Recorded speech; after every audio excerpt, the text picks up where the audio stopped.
It's more than just a show. It's community. It's the Stillwater Morning Scramble with Steve Daniels on the Triple Play Sports Radio Network.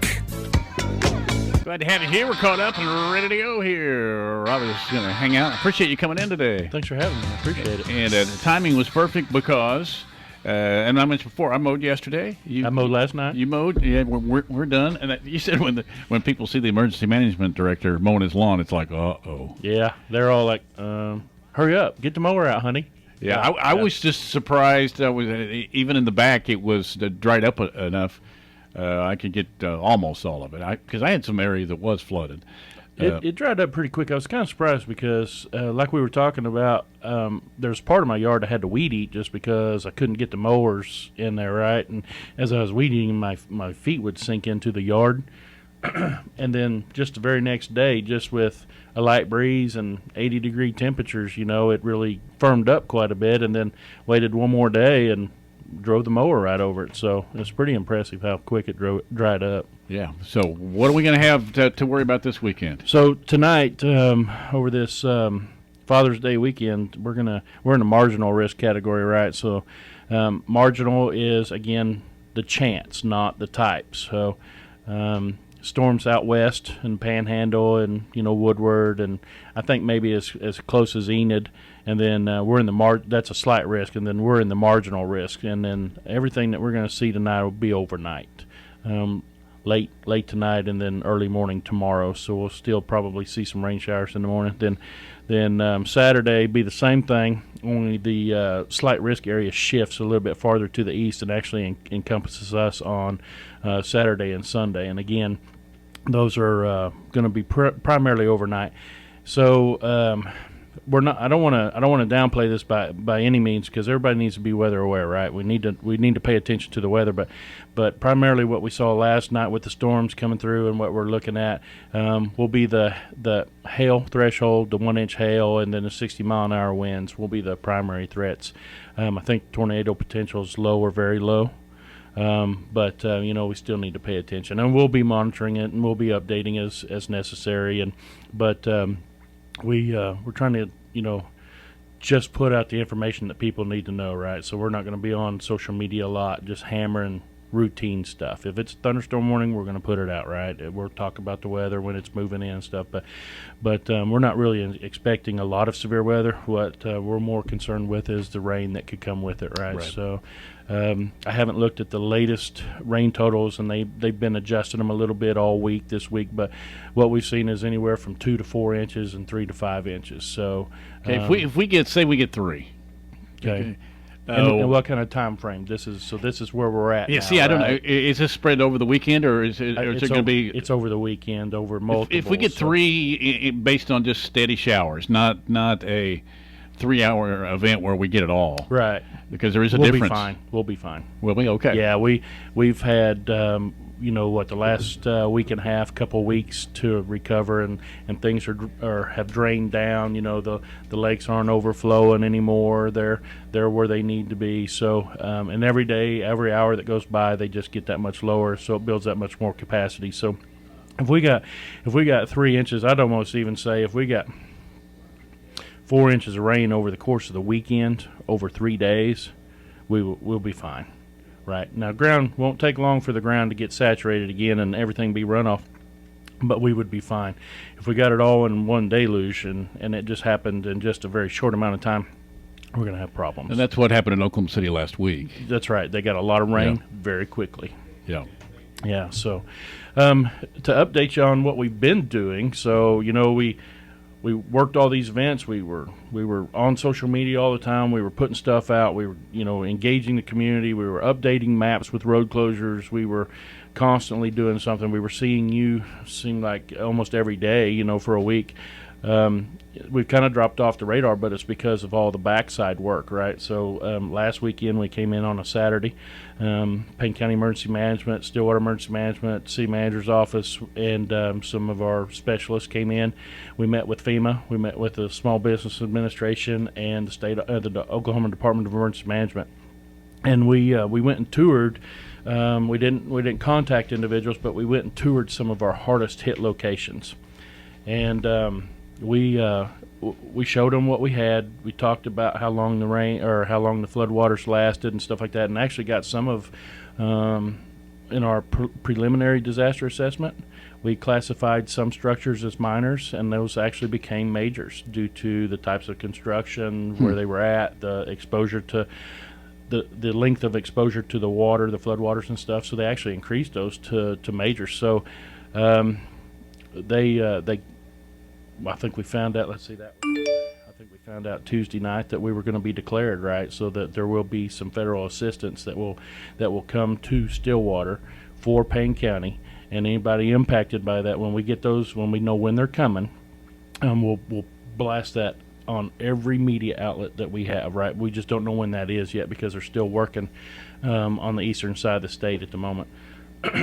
So everybody needs to remember that as you clean up, as you remodel, as you replace sheetrock, take pictures, show what you've done, document everything, keep your receipts of all your expenses related to this.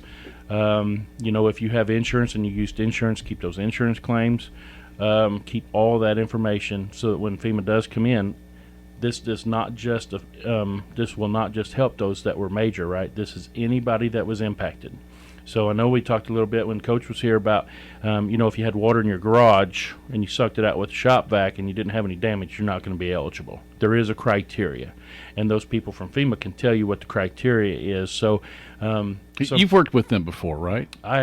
Not in this capacity, not as an emergency manager. I've sat on the other side of the table and helped as a representative. But I just wondered because, you hear nightmare stories. I don't know whether they're right or not about, okay, sorry, but you didn't do this, you didn't do that, you're denied. Is that a possibility? It is a possibility. If somebody just walks in and says, hey, you know what, I own this building over here and we did this, and this, but I can't prove this and I can't prove that and I don't have this, and,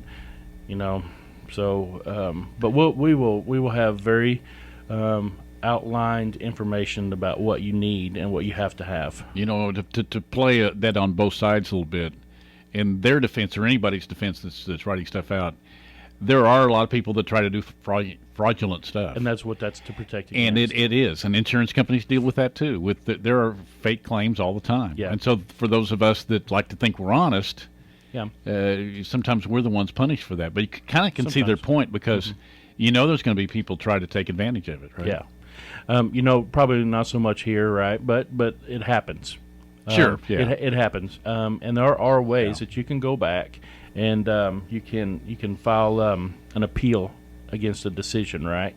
And then you can send it up to the resource center down in Denton, Texas, FEMA Denton, Texas. Okay. And then they can look at your case and dig deeper into it, right? So there are avenues, right? So it's not you're just denied once and done, right? You can appeal those types of things. Okay. Well, hopefully that won't be an issue, but I do understand it because you're that stuff just does happen.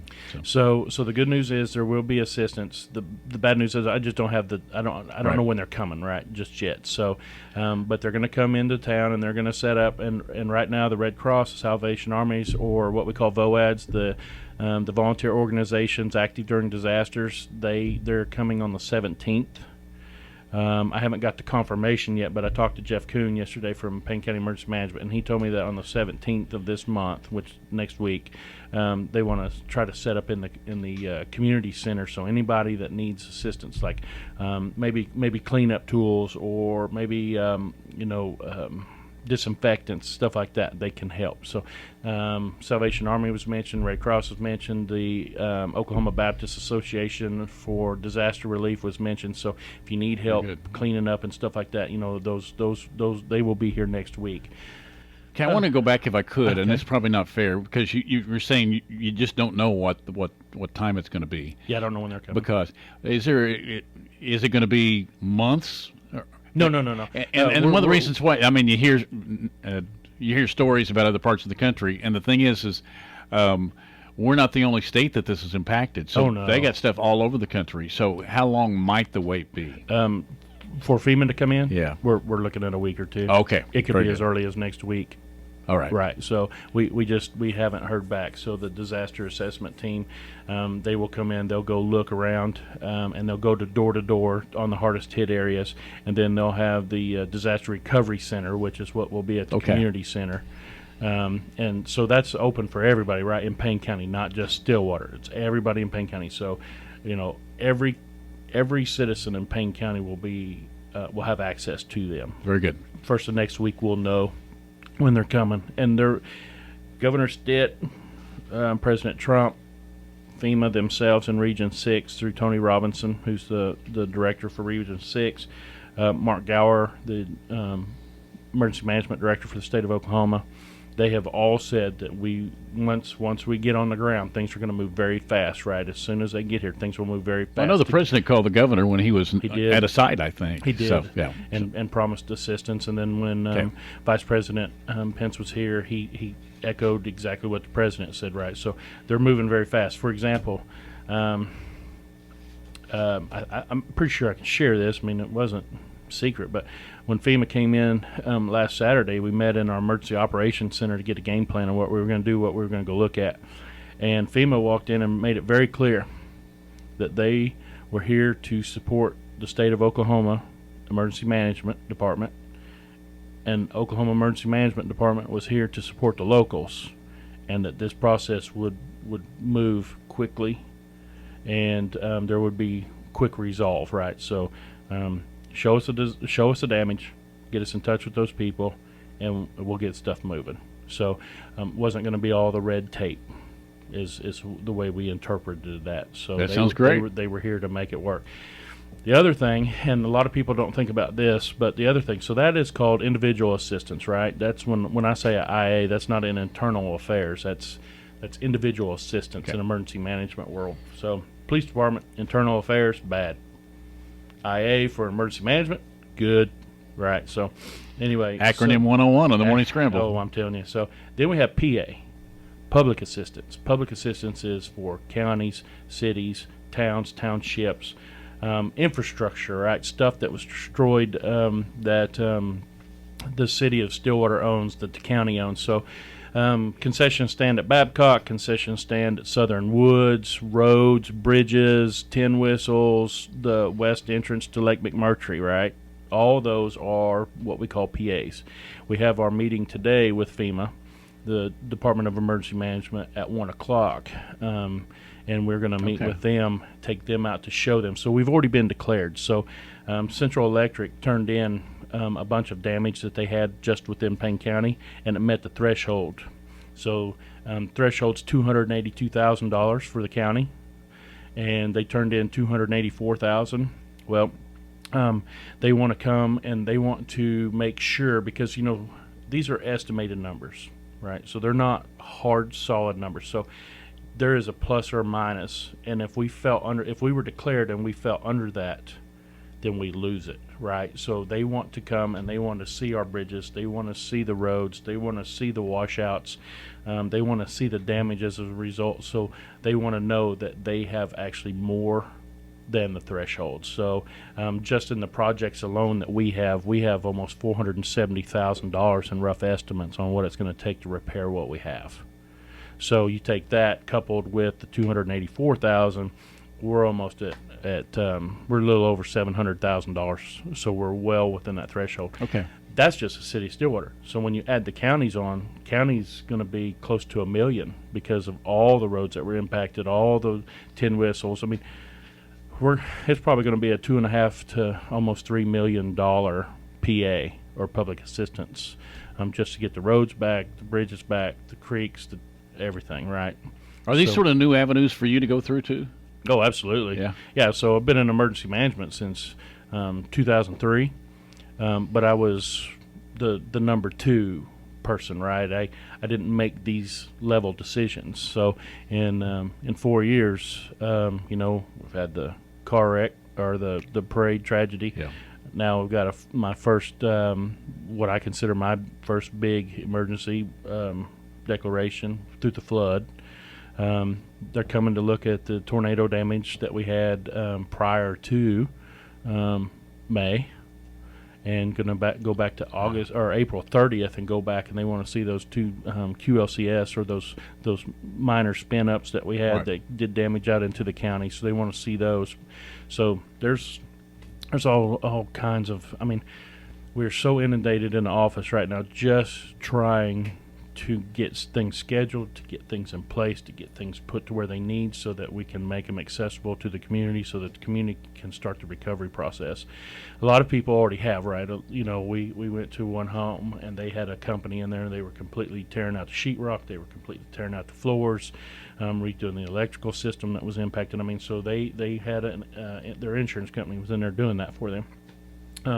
But we want to make sure that they have that access. We had other people that, you know, may have only had an inch or two of water in a living space. We want to make sure that they get the same assistance that the people that were majorly impacted, right? So we're doing this for our community. We're making this available for our community. So we are the champions of the cause for the community to make sure that they have access to If somebody this. hasn't been proactive at this point, which most people I think had, is it too late?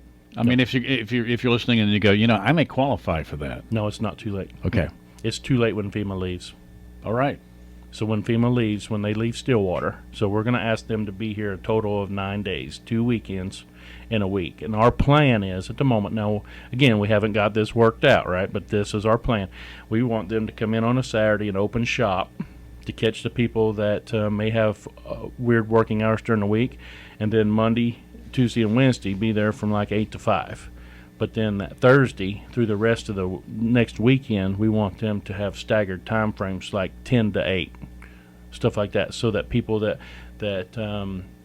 get off early can come in and see a FEMA representative, right? So we're going to try to stagger those time frames so that everybody has an opportunity to meet with them. Okay, when you find out this, if you could, send me a note, and that'd be a good day to make sure that you're on. Don't you think? Because, I mean, if we've got that time where, if you want to do that or whatever, we'll get you on and say, you know, now's the time you need to make sure stuff gets done. And here's something else that I want to put out there. So businesses that were impacted. So, like, we didn't get to talk to the people at All Pets, but we know out there in the Fountain Square edition, we didn't get to talk to them, but we noticed the day that we went and we did our tour, they had sandbags still around the front door. Here's an example, and another example. So All Pets and then Lake McMurtry, they will be eligible to apply for lost funds for the time that their road has been damaged where people can't get to them. So they had a Memorial Weekend come through. They lost revenue. They can apply for those lost revenues based on past years, and they can show that paperwork and show the monies that they lost because their road was damaged, that they weren't making money. They get to apply for that. Okay, for example, Lake McMurtry is coming in right after this. Yeah. Right? Mm-hmm. They had to refund a lot of people's money. They did, and because that will all be eligible, right? That will all be eligible because they were closed because the road was damaged and people couldn't get there. Okay. So I'm working with Jim Scott very closely on this because of the recreation aspect, right? So, absolutely, yeah. So we know next week they're going to make a temporary fix to their road to get their roadway back open so that they can be open for the 4th of July, so that they can at least get people in. Very good. But then we'll come back and hopefully make the permanent fix closer to, well, and we don't know what the time frame is. We would like to do it in the winter time where there's not as much of an impact. But they'll be able to apply for all those lost wages, all that lost revenue, all of that, right? They'll be able to apply for that and get a percentage of that back so that, and any business in town that was impacted by flooding that had to close down or couldn't open because roads were flooded or anything like that, all eligible for that. It's more than just a show. It's community. It's the Stillwater Morning Scramble with Steve Daniels on the Triple Play Sports Radio Network.